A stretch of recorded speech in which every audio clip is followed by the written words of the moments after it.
자, 여러분 교재 286페이지에 토지 이용 활동이 나옵니다. 자, 그 토지 이용 활동은 부증성의 특성에 따라 우리는 토지는 유한하죠.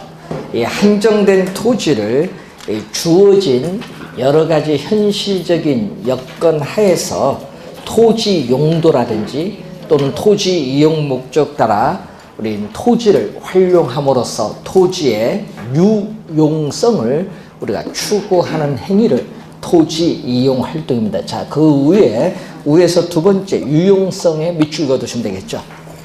유용성을 추구하는 행위다, 이렇게 보시면 되겠습니다. 자, 그럼 이 토지 이용 활동에서 여러분이 우리 전에 배우셨던 용어 중에 중요한 용어가 있죠. 뭐가 나오냐면 알프레드 마샬에 의해서 나온 용어가 있어요. 우리는 거기 보면 최유효 이용 또는 우리가 최고, 최선의 이용이라고 하죠. 자, 2년 전에 또 출제를 한 개념입니다. 자, 그 최유효 이용을 보면은 이 객관적으로 보아하니까 뭐죠? 주관성이 아니라 뭐를 가지고 있어야 된다? 객관성이 있어야 돼요. 객관적으로 보아 양식과 통상의 이용 능력. 자, 양식과 또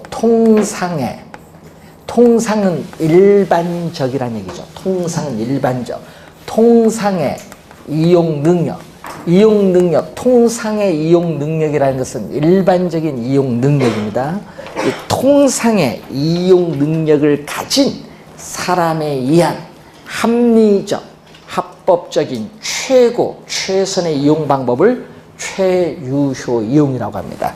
그래서 주의해야 될 것은 고도의 부동산 전문가에 의한 이 전문적인 능력을 가진 사람에 의한 이용은 아니다.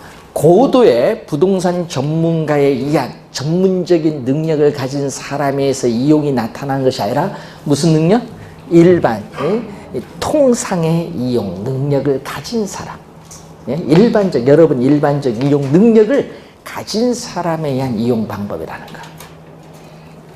자, 그래서 우리는 이 알프레드 마샬은 최유효 이용의 이 기준을 우리가 나타나는데, 그 기준을 보면요, 이 기술적 측면에서 물리적으로 우리는 채택 가능성이 있느냐.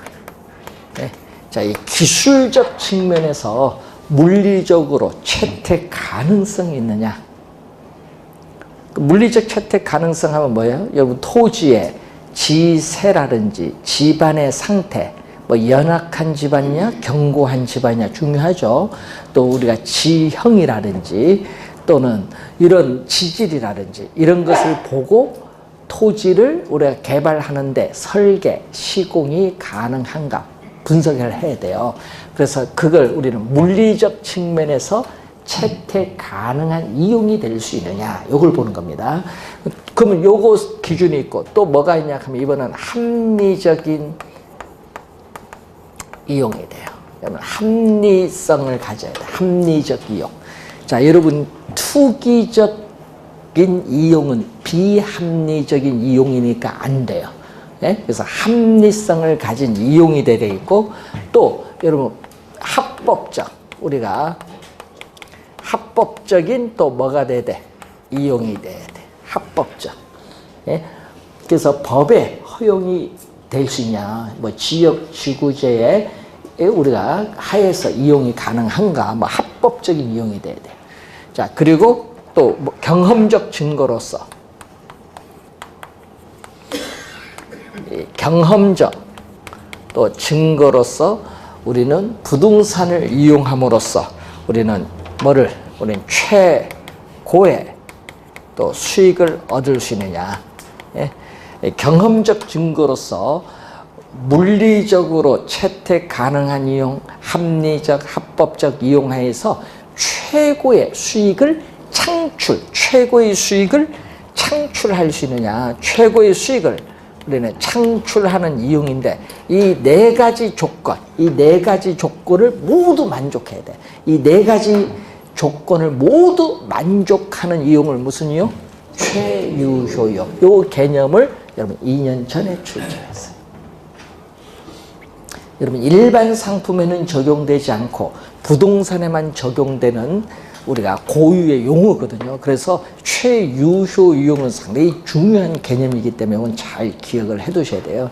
그래서 여러분 토지 이용 활동에 있어서 인간의 부동산 행위의 기준이 되는 개념이 무슨 개념? 최유효 이용의 개념입니다.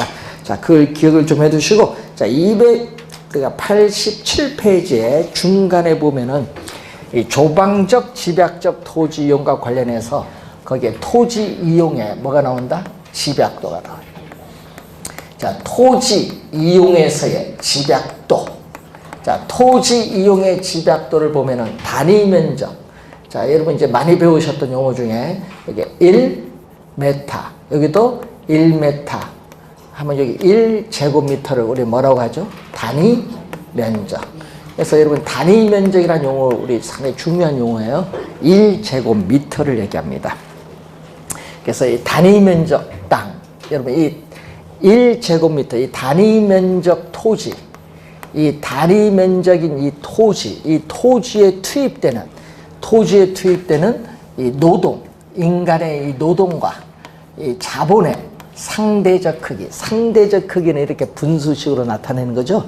이 단위 면적 토지에 대해서 우리는 투입이 되는 노동과 자본의 상대적인 크기를 토지 이용에 뭐라고 하죠? 집약도. 여러분 이 집약도는 우리 지대 앞에서 배우셨던 지대 이론에서도 중요한 용어예요. 그래서 좀 요 용어는 기억을 해 두셔야 되겠는데, 토지 이용의 집약도가 높다. 자, 토지 이용의 집약도가 높은 토지 이용을 여러분 교재 뭐 집약적인 토지 이용. 이 집약적인 토지 이용은 도시에서의 토지 이용. 그 바로 위에 보면 도시적 토지 이용이 있죠. 이 도시적인 토지 이용이 거의 대부분이야. 집약적 토지 이용은. 자, 그러면은 토지 이용의 이 집약도가 낮다. 토지 이용의 집약도가 낮다. 즉 토지의 노동 자본을 적게 투입을 한다는 얘기인데, 이 토지 이용의 집약도가 낮은 토지 이용을 전문 용어로 조방적 토지 이용이라고 해요. 조방적 토지 이용. 그럼 이 조방적 토지 이용은 주로 어디서? 농촌, 비도시적인 우리가 농촌에서 주로 나타나는 토지 이용이에요. 자, 그러면은 이 토지 이용의 집약도에 뭐를 나타낸다? 그러면 이 토지 이용에 있어서의 집약도의 상한선, 토지 이용의 집약도의 상한선을 나타내는 용어를 여러분 그 교재 보니까 집약 한계를 나타내. 집약 한계. 이 집약 한계는 결국은 뭐냐? 최고, 최선의 이용. 최고, 최선의 이용. 이 최유효 이용. 최유효 이용. 토지 이용에 있어서 최유효 이용을 나타내는 집약도. 아까 최유용 뭐라고 했어요? 우리는 최고의 수익을 창출한 이용 아니에요. 그러니까 이 집약한 게 최고의 수익이 나오는 거예요. 그래서 하여튼 최유효 이용의 상태의 집약도를 전문용어로 뭐라고 한다? 집약한계다. 그러면 또 반대로 토지 이용의 집약도에 또 뭐가 있다? 하한선이 있어요. 이 한선은 우리 토지 이용의 집약도의 한선을 조방한계라는 용어를 써요. 조방한계. 조방한계라는 것은 우리가 어떤 의미냐 하면요, 여러분 최적 상태의 조건 하에서, 최적 상태 하에서 우리는 수익, 토지에 있어서 우리가 생산비를 겨우 감당. 여러분 최적 조건 하에서 생산비를 겨우 감당할 수 있다. 겨우 감당할 수 있는 수익밖에 없다. 이 수익 정도밖에 올릴 수 없는 경우의 집약도를 조방한계인데, 그 말은 우리는 총수입과 총비용이 같은 뭐죠? 총수입과 총비용이 같은 무슨 점? 손익분기점. 이 손익분기점 수준의 집약도. 여러분 손익분기점은 총 수입과 뭐를 같아? 총 비용이 같아서 이윤도 없고 손실도 없는 상태를 손익분기점이라고 해요. 손익분기점 수준의 집약도. 그러면 이 조방 한계보다 밑에 있으면은 손실이 나타나는 거예요. 그러니까 토지용은 뭐? 조방 한계점 이상 이용이 돼야 된다. 자, 그 내용을 자 한번 보는 건데, 이 집약 한계는 결국 우리는 최고의 수익이 나타나야 되니까, 또 뭐죠? 최고의 수익이 나타나야 되니까 이것은 이윤 극대화. 이윤이 뭐가 된다? 극대화되는 수준. 이윤이 극대화되는 수준의 집약도를 집약한계라고 해요. 집약한계. 그러면 이 이윤 극대화는 이럴 때거든요. 자, 여러분이 우리는 상품, 자, 여러분 공장에서 상품을 하나 더 생산합니다. 두 개에서 예를 들어서 세 개 이렇게 하나 더 생산하는데 총 비용이 얼마나 변하느냐. 예? 예? 여러분 두 개 생산하는데 100원이에요. 그런데 하나 더, 세 개 생산하는데 130원 들었어요. 그러면 하나 더 생산하는데 얼마 비용이 변했어요? 30원 변했죠. 100원에서 130원이니까. 그 30원이 한 개 비용이에요. 그러니까 상품을 하나 더 생산하는데 총 비용이 얼마나 변하느냐. 그리고 또 한 개 수입이 있거든요. 또 이것은 시장에서 또 상품을 하나 더 시장에서 상품을 하나 더 판매하는데 총 수입은 얼마나 변하느냐. 이게 한 개 수입. 요 두 개가 서로 뭐 할 때? 같을 때.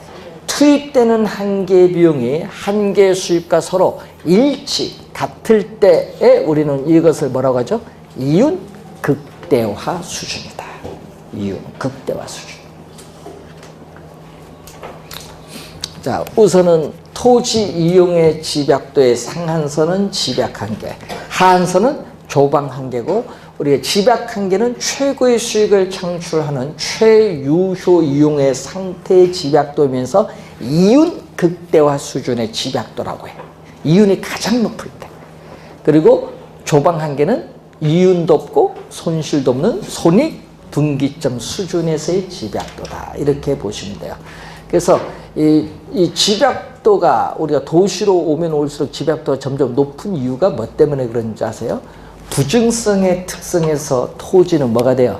한정되어 있기 때문에 도시로 오면 올수록 인구가 집중되면서 집가가 급등하기 때문에 집약도가 점점 높아져서 건물이 점점 뭐가 돼? 고층화될 수밖에 없는 겁니다. 자, 우선 집약도라는 용어 하나 배우셨습니다. 자, 여러분 교재에 288페이지 보시면은 입지잉여라는 용어가 나오네요. 입지잉여. 자, 이 토지 이용의 집약도는 똑같아요. 자, 여러분 토지 이용의 집약도는 똑같아. 같은데, 그럼 예를 들어서 도시 안에서 집약도는 같은데 뭐가 다르냐? 입지 조건이 달라요. 자, 여러분 입지 조건은 자연적, 사회적, 경제적, 행정적 이런 조건이 다 입지 조건이죠. 자연적 조건과 인문적 조건을 다 포함하는 입지 조건인데, 토지 이용의 집약도는 같더라도 뭐가 다르다? 입지 조건이 달라요. 그럼 입지 조건이 유리한 쪽이 좋을까요? 불리한 쪽이 좋을까요? 유리한 쪽이 좋을 거 아니에요. 입지 조건이 양호, 좋은 경우, 유리한 경우에 얻을 수 있는 이익을 뭐라고 한다? 입지잉여라고 해. 입지잉여. 입지상에 뭐가 발생했다? 잉여가 발생했다. 이득이 나타났다는 얘기죠. 자, 입지상의 잉여가 발생을 했는데, 자, 그러면은 입지잉여는 모든 산업에 공통적으로 생기는 것은 아닙니다. 여러분, 우리가 입지잉여도 발생할 수 있지만 입지상의 모두 손실도 나타날 수 있어요. 그래서 모든 산업에 공통적으로 생기는 것은 아니라는 것. 자, 입지상의 잉여가 발생을 하면, 자, 여러분이 우리가 입지상의 잉여가 발생을 하면은 입지함으로써 이익이 나온다는 얘기예요. 그러면은 어떻게 돼요? 사람들은 이러한 입지상의 잉여를 추구하기 위해서 그 땅을 사기 위한 경쟁이 치열하겠지. 좋은 유리한 위치를 차지하고자 하는 좋은 유리한 입지 또는 위치를 차지하고자 하는 뭐가 경쟁이 치열해? 입지? 경쟁이 치열하겠지. 그럼 경쟁이 많으면 가격은 부르는 게 값이지 뭐. 가격이 올라가겠지. 그러니까 뭐가 올라가는 거야? 지가가 올라가겠지. 예? 지가가 올라가요. 예? 그 지가가 올라가는데 그 지가가 올라가는 전제 조건으로서 토지 이용에 경쟁이 치열할수록 당연히 뭐가 높아지면서 집약도가 높아지면서 지가가 결국 뭐 한다? 올라가는 거예요. 지가가 오르면은요 또 집약도가 더 또 높아지면서 또 집약도가 높을수록 또 지가가 계속 올라요. 이게 계속 반복이 이루어지는 무슨 거죠? 피드백 원리가 작용해요. 피드백 원리가 작용해요. 피드백 계속 반복 이루어지는 거예요. 이걸 번역을 어떤 분 이걸 번역을 해서 이걸로 번역을 하대요. 우리는 번역을 잘 안 하는데 환 돈다. 흐르듯이 돈다. 환유 요 번역을 이렇게 하는데 우리는 그냥 원어로 씁니다. 그러니까 피드백 원리가 작용하고 있다. 그래서 여러분이 이 지가가 비쌀수록 더 모이면서 건물은 더 고층화되고 더 가격도 계속 올라가는 겁니다.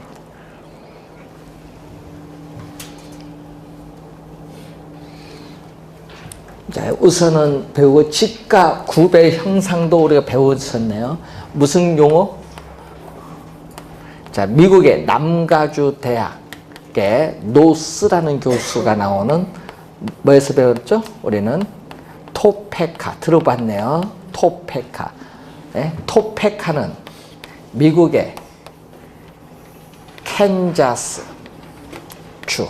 자, 미국 주 중에 캔자스 주가 있어요. 미국의 캔자스 주에 조그만 소도시에 토페카라는 소도시에 토지 가격, 이 지가 구조를 우리는 어떻게 실제 분석을 했어요. 그래서 실증적으로 우리는 분석을 한 거예요. 실증적으로 분석을 했다. 토페카시를 분석을 했더니 어떤 형상이 나타났죠? 우리가 도시잖아요. 예? 도시의 핵심에서 지가가 온대. 도시의 핵심에서 지가가 토지 가격이 가장 높은 곳을 우리는 전문용어로 도심에서 지가가 가장 높은 곳을 우리는 전문용어로 100% 입지라고 하고 도심으로부터 거리는 점점 멀어지고 있어요. 이때 소도시에서는 도심에서는 지가가 우뚝 솟고 외곽으로 거리가 멀어질수록 지가는 급격하게 하락하는 형상이 나타나는데 이걸 전문용어로 우리는 지가, 요 거북이 구자입니다. 거북이 구, 거북이가 배 뒤집었다 하면은 그림이 이런 형태로 보인다 하고 해서 이걸 전문용어로 지가 구배 형상이라는 용어를 써요. 지가 구배 형상. 제가 붙인 용어가 아니라 원래 이 용어 붙이신 분이 그렇게 설명을 한 거예요. 외국인이. 지가 구배 형상이라는 명칭을 붙였습니다. 자, 우선 이것은 한번 지대 이론에서 여러분이 배우셨던 용어고요. 자, 그리고 여러분 교재 289페이지 보시면은 도시 스프롤 형상이라는 용어가 나와요. 도시 스프롤. 자, 스프롤. 스프롤은 번역을 우리는 확산이라고 번역합니다. 도시 스프롤 형상 또는 도시 확산 형상.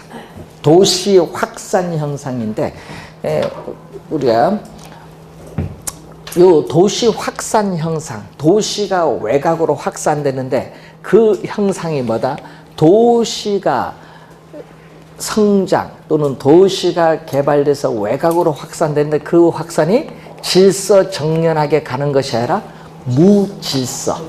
그리고 여러분 우리는 계획성 있는 개발이 아니라 그때그때 필요에 따라 주먹구구식 무계획적인 개발이 이루어져요.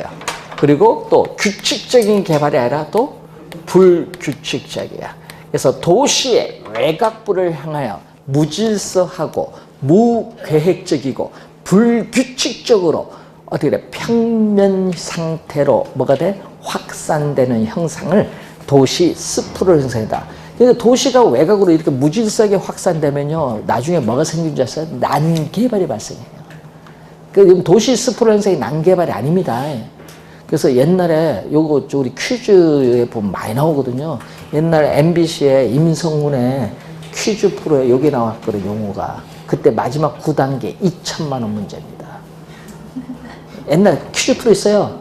근데 그 9단계 풀 때는요, 본인이 모르면 전문가한테 전화해서 30초 의견을 구할 수 있어. 근데 그 전문가가 뭐라고 대답해 준 줄 알아요? 그 교수인데. 또 이쪽 교수는 몰라. 무슨 사회학 교수가 전화하니까 뭐라고 얘기했어? 그분은 난개발로 가르쳐 준 거야. 요 형상으로 인해서 나타난 게 난개발이고 전문 용어지. 도시 스프롤 형상인데 이걸 아는 사람이 많나 이거지. 공인중개사한테 물어봤으면 맞출 텐데. 이게 어려운 용어예요. 쉬운 용어가 아니에요. 그래서 도시가 외곽으로 확산되는데, 외곽으로 확산될 때는 주거 지역만 가는 게 아니죠. 뭐 해야 되니까 또 상가도 가야 되고 또 뭐요? 공장도 가야 될 거 아니야. 그래서 이 도시가 외곽으로 확산되는 이러한 형상은 주거 지역에서뿐만 아니라 상업지역, 공업지역에서도 발생하는 형상인데, 토지에 지금 배우셨던 최유효용, 도시 안에서 토지가 최유효용이 되면 건물이 막 고층화돼야 되거든요. 집가가 비싸니까. 근데 우리는 고도 규제를 하죠. 용적률 제한도 있고. 그러니까 최유효용 못해서 어느 쪽으로 가야 돼? 외곽으로 갈 수밖에 없지. 그래서 토지의 최유효 이용으로부터 괴리, 벗어난다. 괴리되고 있기 때문에 나타나는 대표적인 형상이 도시 스프롤 형상이라고 합니다. 자, 그래서 지가 수준, 토지 가격이죠. 지가 수준은 지역의 특성. 자, 여러분 어떤 지역이 다른 지역과 구별이 되는 특징이 지역의 특성인데, 이 지역의 특성에 따라 토지 가격 수준은 달라요. 다르지만은 일반적으로는 통상 일반적으로는 뭐죠? 표준적 수준 이하를 말해요. 표준적 수준 이하. 그리고 밀도. 여러분 개발의 밀도가 또 있는데, 이 밀도는 또 여기는 합리적 밀도 수준, 합리적 밀도 수준 또 이하를 말해요. 표준적 수준 이하, 합리적 수준 이하. 자, 그래서 이 도시 스프롤 형상의 유형이 있겠지. 도시 스프롤 형상의 유형을 보게 되면은 우선 합리적 밀도 수준 이상, 그러면 합리적인 개발 밀도가 있는데, 이 밀도 수준 이상으로 인접된 토지를 계속 잠식해 나가면서 외곽으로 확산되는 형상, 이걸 우리는 고밀도 연쇄 개발 방식이라고 해요. 고밀도 연쇄 개발 방식.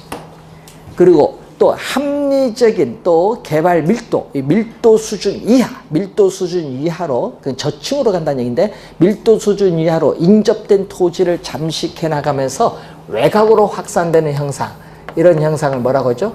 저밀도 연쇄 개발 방식이에요. 자, 그리고 자동차, 여러분 우리 전용도로 있죠. 뭐 서부 간선도로, 동부 간선도로, 뭐 이런 간선도로가 있어요. 간선도로를 따라서 우리는 스프롤이 전개되는 형상이 나요. 그러니까 간선도로를 따라서 스프롤은 확산이죠. 확산이 전개되는 거예요. 결국 도로를 따라서 도시가 외곽으로 뭐가 돼? 확산된다 이 말이에요.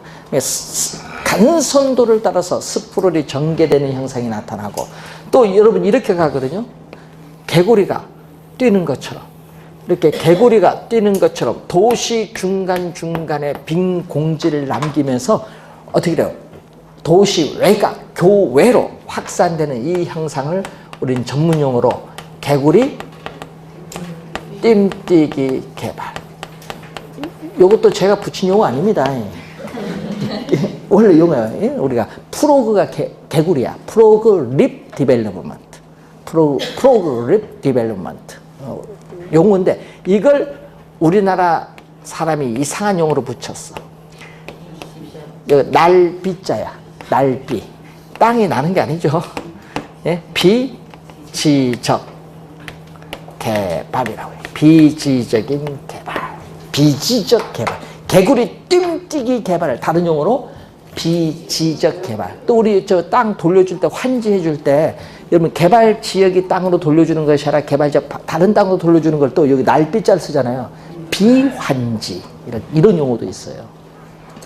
그래서 하여튼 여러분이 비지적 개발 요건 좀 용어가 어려운 거고 요게 좀 쉽죠. 같은 용어인데 개구리 뜀뛰기 개발.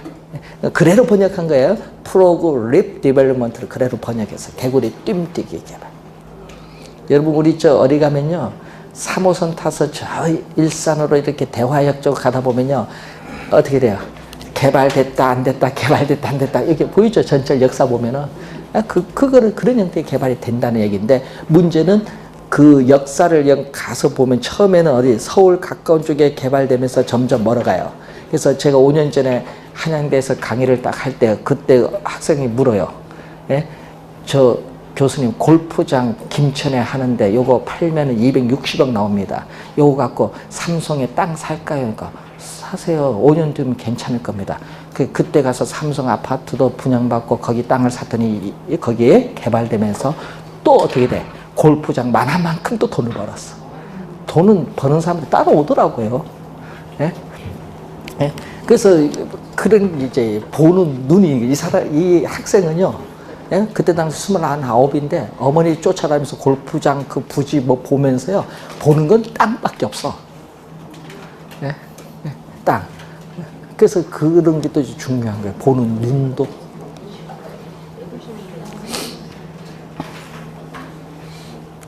자, 그래서 여러분이 이러한 용어 같은 거. 근데 그럼 외곽으로 확산되는 현상을 막으려면 어떻게 돼요? 그럼 도시 스프럴 현상을 방지하기 위해서는 그럼 왜 도시가 외곽으로 무질서하게 확산되면 난개발이 발생하니까 이걸 좀 방지하자. 그럼 도시가 외곽으로 확산되는 현상을 방지하기 위해서는 뭐를 해야 되냐? 계획성 없는 개발이니까 20년, 30년 내다보는 장기적인 도시 개발 계획을 수립해서 그에 따라 계획성적인 개발이 이루어지는 것이 좋아요. 아니면 개발하지 마라. 막아버려야 돼. 뭐를 해야 돼? 개발 제한구역. 도시의 무질서한 확산, 팽창을 억제하기 위해서 도입된 제도가 뭐예요? 개발 제한구역이잖아요. 개발 제한구역을 어떻게 돼? 지정하면 돼요. 여러분 개발 제한구역 그 아까 도시의 무질서한 확산, 팽창을 억제하기 위해서 요거는 또 2년 전에 출제를 했어요. 우리 개론 시험에. 그래서 개발 제한구역 지정의 목적 뭐 이런 것은 여러분이 상식으로 알아둬야 돼요. 비지적 개발. 자, 그리고 침입적 토지 이용이라는 게 있어요. 자, 어떤 지역이 있거든요. 자, 어떤 지역에 뭐가 들어와. 예? 새로운 뭐 요소가 들어온 거예요. 어떤 지역에 새로운 요소, 인자가 개입을 해요. 개입을 해서 기존의 토지 이용이 개입을 하면서 다른 새로운 형태의 토지형으로 바뀌는 현상이 나타날 수 있어요. 이걸 전문용어로 들어오니까 침입적인 토지 이용이라고 해요. 그럼 왜 들어오느냐 이거지. 들어오는 이유는 이 지역이 아직 토지 가격이 상당히 낮아요. 지가가 아주 낮다든지 아니면은 조만간 개발 계획이 예정이 돼 있다. 예? 그런 호재가 있으면은 들어오는 거지.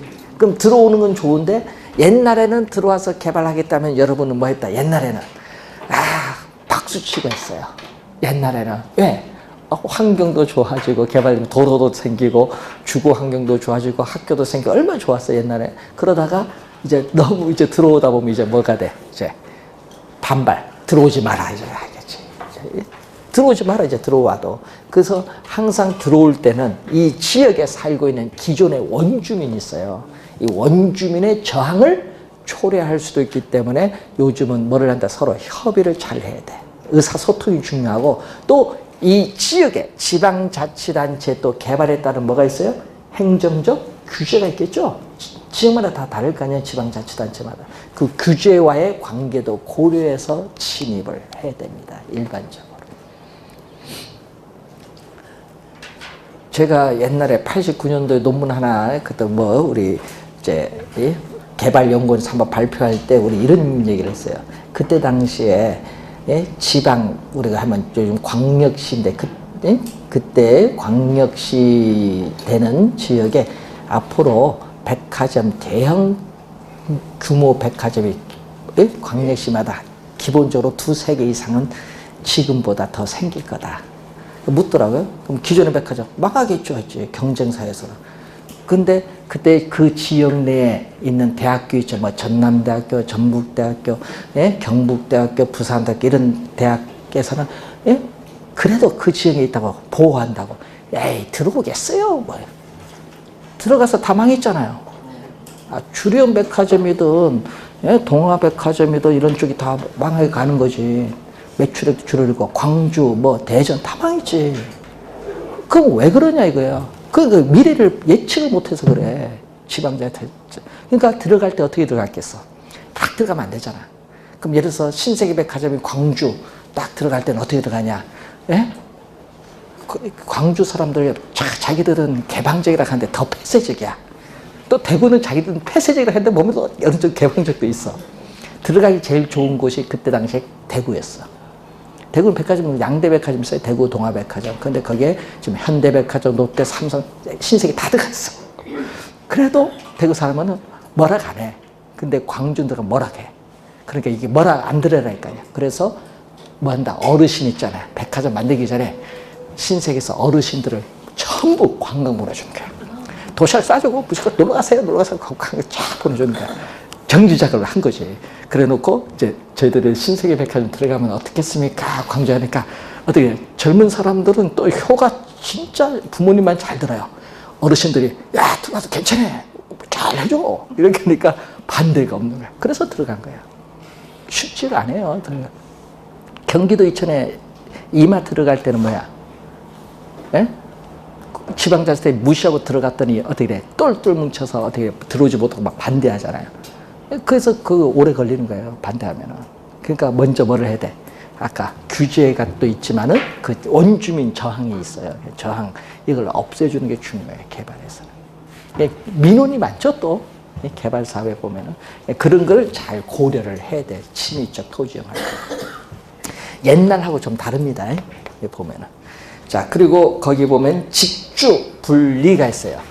자, 여러분, 우리가 처음에는 도시가 형성될 때는 여러분 어떻게 돼요? 일자리를 찾기 위해서 농촌 인구들이 도시로 뭐해? 계속 고고해.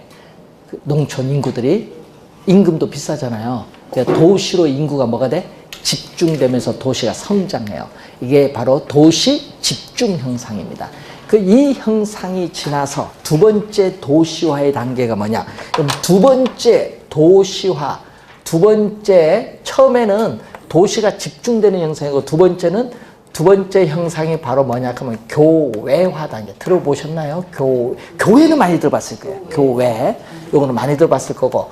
도시화 단계 두 번째 단계가 교외화 단계. 도시로 처음에는 집중 형상이 됐다가 이게 시간이 지나면서 도시의 집가도 많이 비싸고 주거 환경도 이제 너무 악화가 되고 건축법상의 용적률, 건폐율 규제도 생기고 또 도시 외곽으로 전철 같은 교통체가 발달해서 확산이 되고 그러면은 어떻게 돼요? 우리는 도시의 높은 가격을 지불했고 환경도 안 좋은 이 고소득층이 에이 나는 주거 환경이 좋은 쾌적성 좀 외곽으로 가겠다. 외곽으로 가버려요. 그 형상이 바로 대표적인 무슨 형상? 교회화 단계에서 나타나는 대표적 형상이 직주분리라고 해요. 직주분리. 직장과 뭐가? 주택이 분리돼요. 그러니까 도심에 사무실에 직장을 가지고 있는 근로자가 도심에 주택을 두지 않고 도시 외곽, 교외에 주택을 두려는 형상을 얘기해요. 그 결과 어떻게 나와요? 그 결과. 예? 도심에서는 어떻게 돼? 자, 여러분 요거 도너스 보면요. 가운데가 뻥 뚫린 도너스, 빗금친 건 빵이에요. 가운데가 뻥 뚫린 도너스 있죠? 예? 그때 요 안이 도심이야. 바깥은 뭐죠? 도시 외곽 교회야.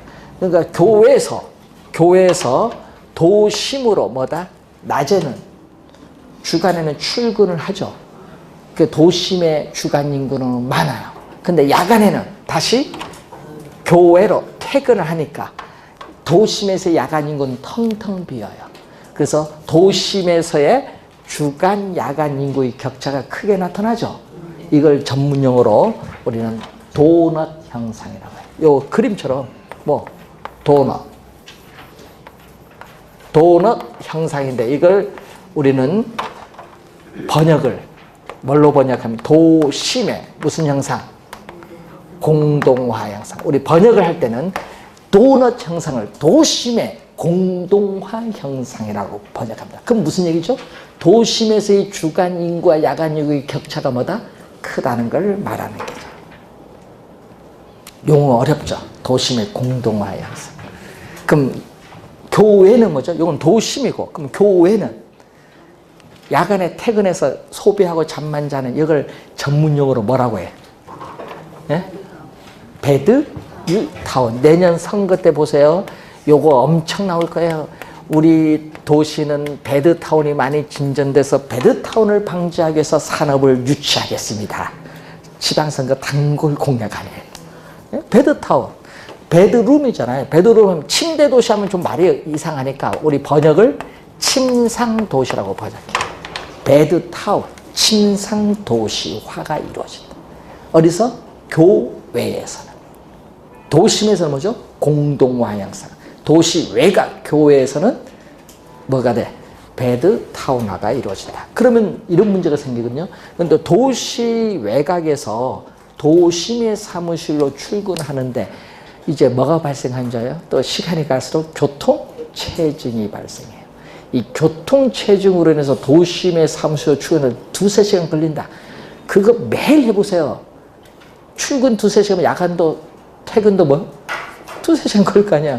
그러니까 어떻게 돼? 열받아요. 그럼 야간도 어떻게 돼? 이왕 3시간 늦을 거? 일 더 하다 가자. 그래서 9, 10시에 퇴근하는 사람도 많아요. 특히 은행은 10시 넘어서 퇴근도 많이 해요. 은행 사람들 죽으려고 해요. 며칠 넘으면 퇴근하려고. 그러다 보니까 무슨 생이 교통체증이 주 원인이 돼요. 그러다 보니까 다시 소득이 높은 고소득층이 어느 쪽으로 들어온다? 다시 도시 외곽에서 도심으로 들어와요. 그럼 도심으로 들어오려면 고소득층이 거주할 수 있는 주택이 있어야 돼요. 그러니까 도심에 있던 낡고 노후화된 어떻게 돼? 저소득층이 거주하는 주택이 뭐가 돼? 재건축, 재개발돼서 누구죠? 이제 저소득층 가격이 비싸니까 거주하기 어렵죠. 저소득층은 한번 주택 만져보지도 못하고 외곽으로 가. 쫓겨나가는 거예요. 그럼 그 가격이 비싼 주택으로 누가 들어온다? 고소득층이 들어와서 차지를 하게 돼. 이걸 뭐라고 하냐? 예? 이걸 전문용어로 우리는 도시 획춘화 현상. 아, 용어가 또 그래. 예? 제가 붙인 게 아니에요. 연세대 하성근 교수가 붙여놓은 용어예요. 그 우리 전문용어로 1900, 세 번째 단계죠. 지금 아까 이건 두 번째고, 세 번째 단계가 우리는 역도시화 단계. 역도시화 단계라는 것은 도심이 점점 뭐가 돼? 쇠퇴를 하고 있거든요. 낡고 노후된 주택도 많아요. 그러니까 역도시화 단계에서는 이제 뭐가 나타나냐? 아까 직주 접근이 되거든요. 주택이 다시 도심으로 들어온 직주 접근이 되면서 그걸 우린 1950년대 후반에 영국의 누드 글라스라는 학자가 그걸 전문용어로 젠트리피케이션한 용어를 사용했어요. 자, 여러분 홍대 쪽 전철 가다 보면 플래카드 많이 붙어 있을 거예요. 예? 젠트리피케이션을 그 용어 막 붙여 있을 거예요. 그 무슨 얘기냐? 이것을 아까 예? 연세대학교 하성근 교수는 이걸 뭘로 번역했다? 도시 획춘화 형상으로 번역을 했는데 이걸 우리는 경제학에서는 그렇게 우리 안 하고 도심이 쇠퇴했으니까 다시 뭐 하자? 쇠퇴했으니까 다시 재건축, 재개발을 통해서 뭐 하자? 활성화시키자. 도심 재활성화라고 번역을 저희들은 해요. 이걸 우리는 도시 회춘화 현상이라고 우리 연세대 교수는 번역을 했고 경제학자들은 일반적으로 도심을 다시 활성화시키자. 이걸 원어 그래로는 gentrification. 자, 용어 잘 이해를 해두시고 자 잠시 쉬고 291페이지에 부동산 개발 들어가겠습니다.